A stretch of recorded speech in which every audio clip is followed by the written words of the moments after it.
crap. Yeah.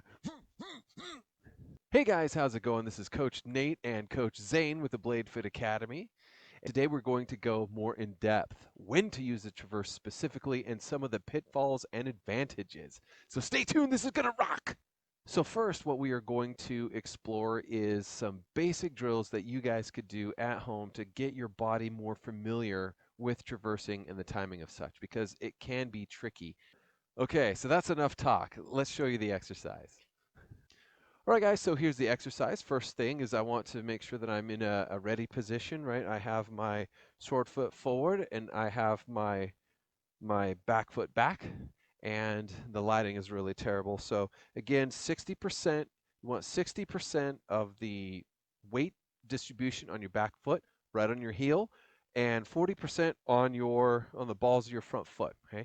And I'm going to be in the outside guard. So remember, a traverse, when I want to traverse to my right, my front foot goes out and I cover my action with a guard, and we're going to use inside guard for this one. Okay. Now what I'm going to do is my back foot I'm going to bring back here, and I'm going to attack. Okay.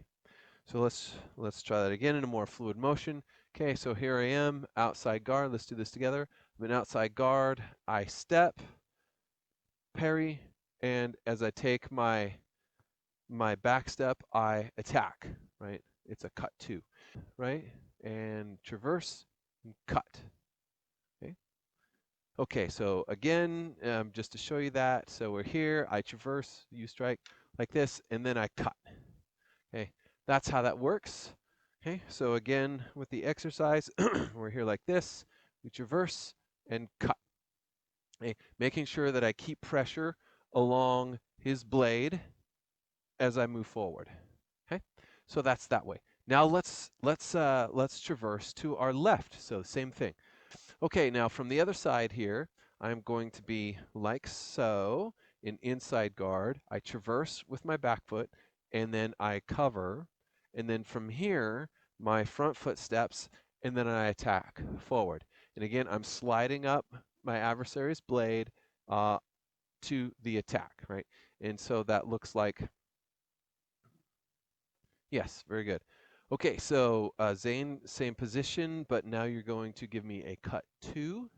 Okay, so you're going to give me a cut two, and I traverse, and then I cut as I step. And that's how that works. So again, let's try the exercise now. So here we go. I'm in inside guard. Let's do inside guard. I traverse, switch to outside guard, right? And then I step with my front foot and I cut. Right? Let's do that two more times. Okay, so I'm here in inside guard. I traverse and cut. Right, one more time. Here we go. Traverse and cut. Okay. Okay, guys, so that is the exercise. Now let's talk about why and when we traverse. A couple of things. Traversing is sort of a high risk, high reward thing.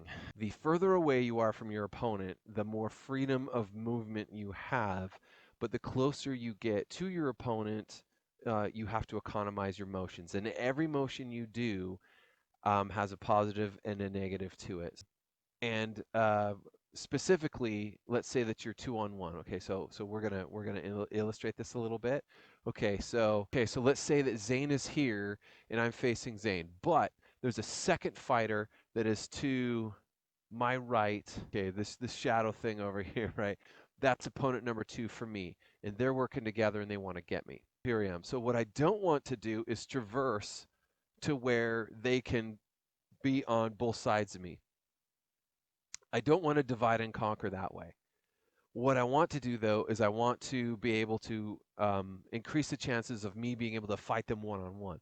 So instead, what I'm going to do, I'm going to be an outside guard here, and I'm going to traverse this way, right? So now the sun is in their face, and now I've put the other guy, in order for the guy in the back to get at me, he sort of has to go through Zane, and it crowds Zane, and now Zane can't do certain things, right, because he's crowded. So now I can fight Zane, his vision isn't very good, and then I can fight the second guy. So that's a great tactic of using a traverse to your advantage. But you have to be careful in the setup. If Zane and I were in distance, I have to be extremely careful as to how I perform that traverse. And the number one pitfall of a traverse is this. If Zane's an experienced fighter and we're in that same position that we just talked about, if he sees that I'm trying to do that, he doesn't want to let me do that. He wants to stop me. So if we are in distance, okay, we're in distance like this, and he knows that I want to traverse this way, okay, if I don't do anything before my traverse, then well, give me a feint first. He could just feint, and then I traverse, and he's got me. And he cuts my mic wire. That's right. So I'm not twice as fast as him, and he's using my momentum against me as I try to traverse. So I'm traversing this way, covering, and there he was to meet me right here. God, my sword's on the other side of my body. There's nothing I can do. So we have to be very, very careful when we traverse not to set ourselves up for something really tragic. So I'm here like this in that same situation. I traverse on my back foot like this. As I do this, he caught me with a feint here, and then he caught me as I move this way. He sworded right into my motion. I'm moving into the cut, so it's like a head-on collision, and that's very, very bad. And there's nothing I can do about it, and the cut's going to be worse. So that's the main reason why traversing, you have to be very, very careful and selective about how and when you do it. I'm going to traverse and see, boom, he caught me like that. All right, guys, so let's talk about using the traverse in the attack. Tonight we're going to discuss two methods of using the traverse in your attack. First, we're going to talk about a counterattack against super aggressors, and the second one we're going to talk about second intention attacks. But imagine that Zane is a maniac and he totally is aggressive with prejudice. He wants my head, right? So if I'm standing here and I just hope to do hanging guard, and he's using the momentum of his body, and he comes down hard, bam, like, yeah, he just overpowers me.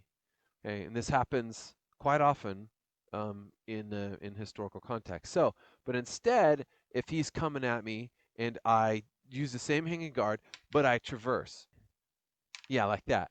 Okay, so now I've traversed. A couple things that I've done. One, I have moved over. I have denied him. So now I can change the angle of my hanging guard. Now his power is used against him as he slides off. Do it again. As he slides off my edge, and now I have him. Okay, but it's not going to work out quite that clean if he's really intense about getting me. Like maybe he's just enraged and he doesn't really want to fence me. He just wants to get his hands on me and rip my tonsils out, right? So right here, now, see, he's reaching for my hand. I've got his. He's reaching for mine. See, I could come and cut him there, and then come around. I have a this is plastic, but if it was a historical sword, it'd be steel, and I could like punch him in the face. I could do lots of things to him, right? And that would not be possible if I didn't traverse over and sort of used his own momentum against him, right? I couldn't do that without the traverse. Now that I've stepped here, I'm strong in this position. I'm well balanced, and his momentum is heading this way towards my left shoulder, right?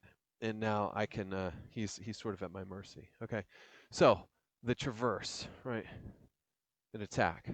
Okay. That's a super aggressive, maniacal person. Why I want to traverse. Okay, I don't want to stand and get hit by the bull. I want to olay and cut. Okay, second intention attack. All right, so this is really, really fun, and this is partly why I love Saber so much. It's like tennis with a bite. You set up your attacks, and then you go for it. First intention, second intention. All right, let's have you right there really quick. Yeah, thank you. Okay, so my first intention, we're setting up like this, so be on guard. And we're setting up like this, and I want to cut him, right? That's my first intention. But he's going to check me 9 times out of 10, okay? So he's checked me there. So now what I want to do is, that was my first intention. My second intention is to traverse and then hit him here. Now, if I don't traverse, so here's my first intention, here's my second intention, right? If I'm not moving laterally, if I'm not traversing to try and get past his guard, his success rate is much greater from using like his outside and inside guard, right? But if I can change the angle of my attack slightly, okay, first intention, right? And then second intention, okay? I can beat him because I've traversed over. If I was here, he's very strong in that outside guard. He's very strong. But if I'm here, he's a lot weaker in it, and I could actually get him. And that's just a matter of inches to get him. Okay, so again, that's the power of the traverse in a second intention attack. Okay, and we could do the same the other way, right?